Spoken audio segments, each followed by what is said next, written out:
À l'aube de ses 16 ans, influencé par Damas, ville dont il dira qu'elle lui a enseigné l'alphabet du jasmin, Nizar Qabbani compose ses premiers poèmes d'amour.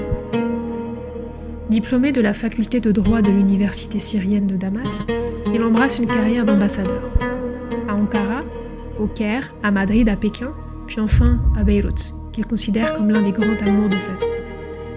Lors de la défaite des Arabes en 1967 face à Israël, il invectivera les grands dirigeants arabes qu'il considère pour responsables de cet échec.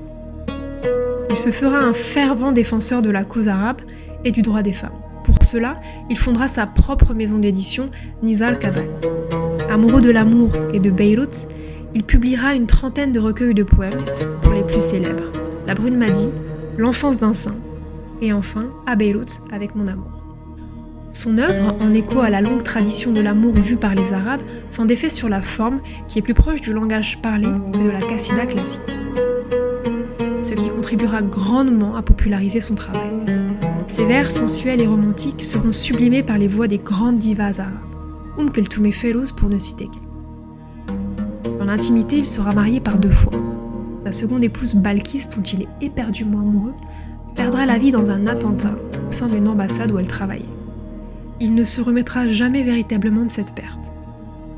Il lui dédiera par ailleurs un long poème dont sont extraits les vers suivants.